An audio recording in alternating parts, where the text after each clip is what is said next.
लक्ष्मण जी का संदेश अनुकरणीय, विचारणीय, शास्त्र सम्मत है, उन्हें मानना चाहिए। वो गु के परिवार को कह रहे हैं कि ऐसा रोष मत कीजिए, अस विचारी नहीं कीजिए रोसु, काहू बादिन ते दोष। उन पे दोषारोपण मत करो। मोहनिसा सब सोवनिहारा, देखिए सपन अनेक परिवार। हम सपने में बहुत सारी चीजें देखते हैं। हम आकाश में उड़ रहे हैं, हम महलों में हैं, हमें पंख लग गए हैं, विभिन्न प्रकार के हम स्वप्न देखते हैं। तो क्या वो स्वप्न सभी सच्चे हो जाते हैं? ऐसा नहीं होता है।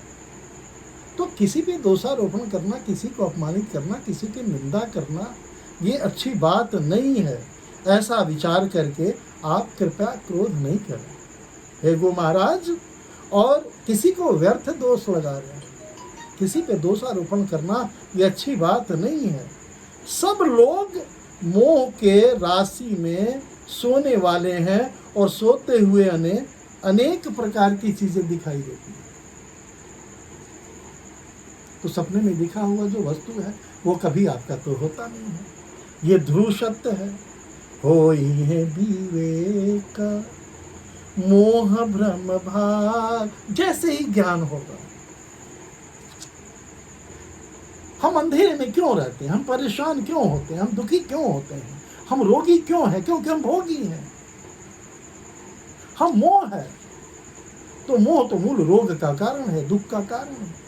गोस्वामी जी कह रहे हैं, होई है विवेक मोह भ्रम भागा, तब रघुनाथ चरण अनुराग।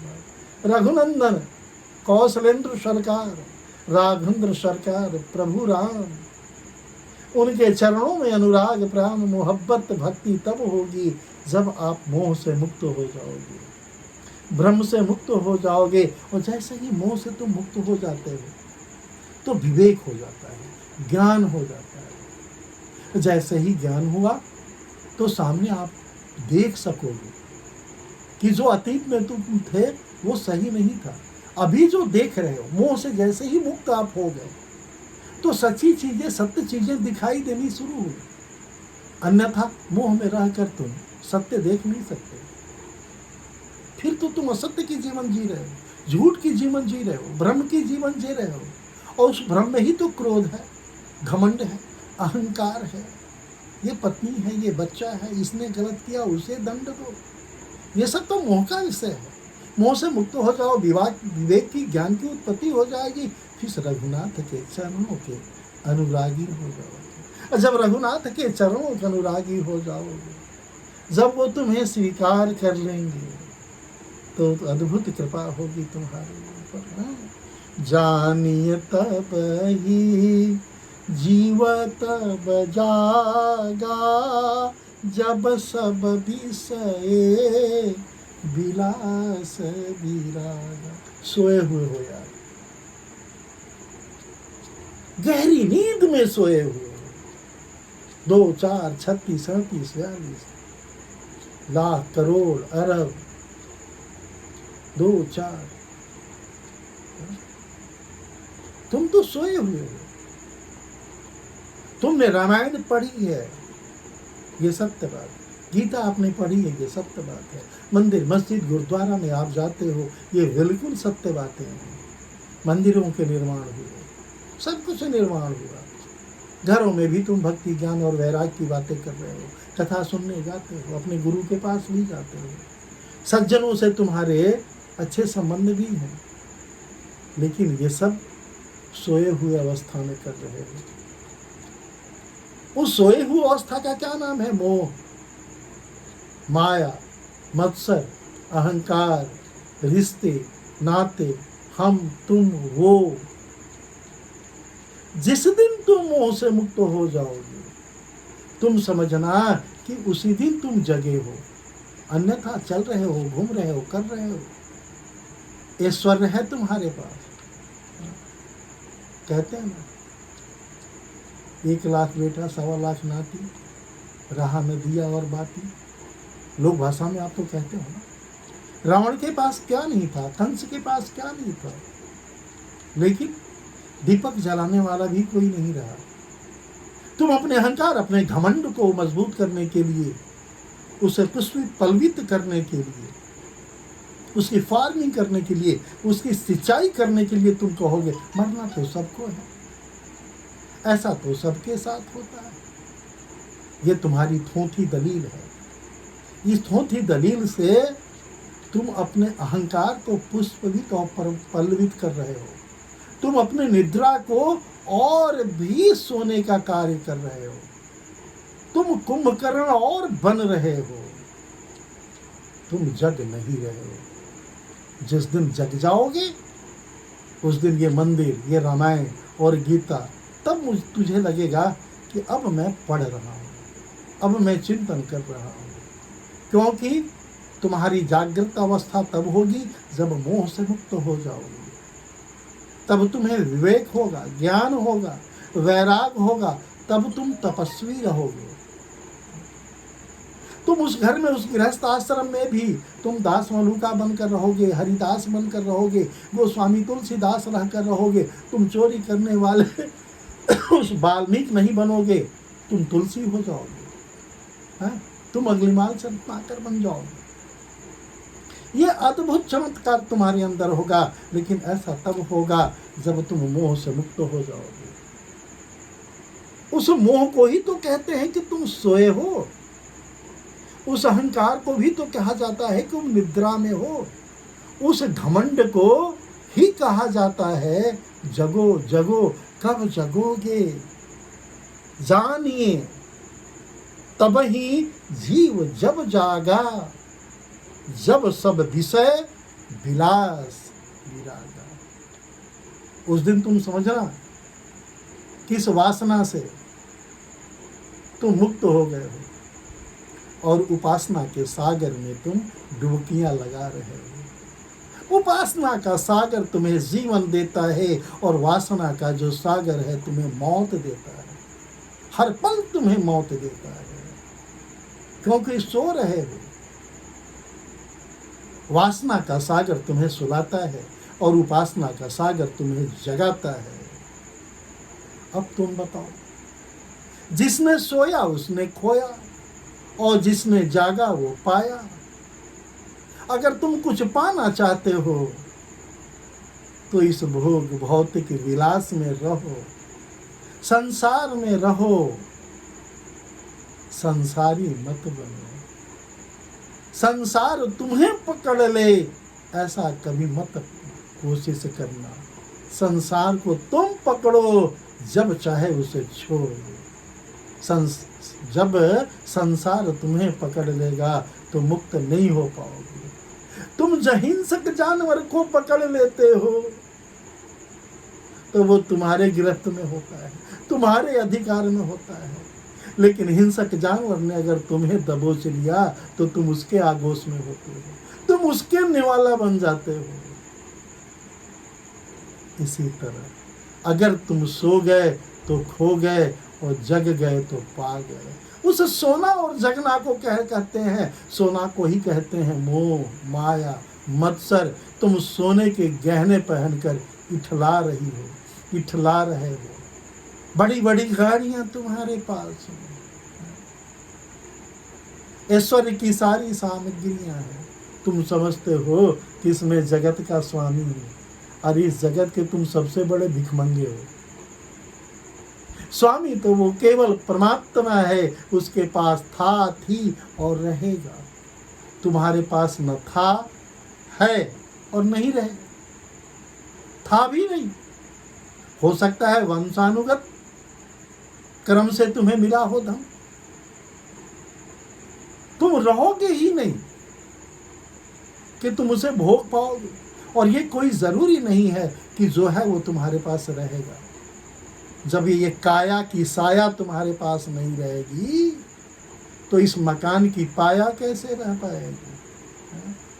जब तक उसकी छाया तुम्हारे ऊपर नहीं रहे, ये काया कब किस रूप में बदल जाए, कब किस अस्पताल के बिछावन पे, बेड पे तुम गिर जाओ, कब तुम्हारे साथ ऐसी विडंबना हो जाए कि न तुम देख सकते हो, न हाथ उठा सकते हो, न चल सकते हो। इसलिए उसकी छाया जरूर रहनी चाहिए। मकान की पाया चाहे जितनी कमजोर हो, लेकिन ईश्वर की पाया कमजोर नहीं होनी चाहिए। लक्ष्मण जी ये कह रहे हैं। और ऐसा तब होता है जब आप किसी दूसरे की निंदा कर रहे हो, आप दूसरे की आलोचना कर रहे हो, जब दूसरों को अपमान कर रहे हो, दूसरे तुम्हारे नज़र में बुरे हैं, ऐसे ऐसे शब्दों का प्रयोग कर रहे हो जिन शब्दों को देखकर शब्दावली भी शर्मा जाए। ऐसा तो तब होता है कि जब तुम वैसे ही कार्यों को करते हो। लक्ष्मण जी बड़े ही विनम्र, प्रेम से, विनम्रतापूर्ण गुह के परिवार को समझा रही हैं। राम ब्रह्म परमार्थ रूपा, अभिगत अलख अनादि अनूपा। वो ब्रह्म, वो ईश्वर, जगत चराचर के स्वामी, परमार्थी हैं। तुम्हें परमार्थी बनना पड़ेगा। तुम तो संग्रह करना चाहते हो, ब्रह्म देना चाहता है, और ब्रह्म के भक्त, ईश्वर के उपासक देना चाहते हैं, वो लेना नहीं चाहते। यही तो फर्क है। राम ने देना सीखा है। अगर राम के अनुयायी हो, भगवान विष्णु के भक्त हो, अगर माँ सीता तुम्हें बहुत प्यारी लगती हैं, तुम्हारी आराध्य हैं, प्रभु राम तुम्हारे आराध्य हैं, तो तुम भी परमार्थ हो। क्योंकि भगवान का जो रूप है, स्वरूप है, वो परमार्थी है, अभी तक है, अलख है, अनादि है, अनूप है, अनंत है। ऐसा गोस्वामी जी नहीं, सारे वेद, सारे शास्त्र, सारे पुराण कह रहे हैं। परम ब्रह्म है, वो अभिगत है। जानने में और नहीं जानने में बड़ा मुश्किल है। उन्हें जानना बड़ा मुश्किल है और बहुत आसान भी है। अलग स्थूल दृष्टि से देखने में वो आने वाले नहीं है। इन आंखों से तुम्हें देख नहीं पाओगे। अगर इस आंखों से ही देखना होता तो भगवान अर्जुन को दिव्य दृष्टि क्यों देखते? दिव्य दृष्टि देने के बाद भी उन्होंने देखा कि जिस सामान्य हाड़ पुरुष आदमी के पास मैं खड़ा हूँ, वो सामान्य पुरुष नहीं है, पूरी ब्रह्मांड इन्हीं के अंदर है। हिल गए अर्जुन। अर्जुन का विषय विराग उस समय भागा। अनुपम, उनकी कोई उपमा नहीं है, कोई संबोधन नहीं है, सब विकारों से रहित हैं, अभेद है, भेद ही नहीं, भेद शून्य है। जिनका नित्य नेति नेति कहकर निरूपण करते हैं, उनकी व्याख्या करते हैं, तो उनका अनुरागी कैसे बनोगे? उनके अनुरागी बनने के लिए तुम्हें मोह से तो मुक्त होना पड़ेगा। और जब तक तुम मोह से नहीं मुक्त हो पाओगे, बिल्वपत्र चढ़ाते रहो, जल चढ़ाते रहो, एक क्रिया को करते रहो। आओ भगवान शंकर पे गंगा जल ही डालते हो, और आकर दुकान में गंगा जल को बेचते हो, वो भी ऊंचे दामों में बेचते हो। ऐसा जल चढ़ाने से क्या फायदा, क्या लाभ? राम तुम्हारे व्यापार के कारण बने, राम तुम्हारे प्राण हो, स्पंदन हो, ऐसा तुम्हें राम को बनाना होगा। राम भक्त, राम अनुरागी तुम बनना चाहते हो तो तुम्हें परमार्थी होना पड़ेगा। और परमार्थी का अर्थ तो तुम जानते हो। परमार्थ किसे कहते हैं? भगत भूमि भूसुर सुरभि, सुरहित लागी कृपा, करत चरित धारी मनुज तनु, सुनत मिटहि जग जाय।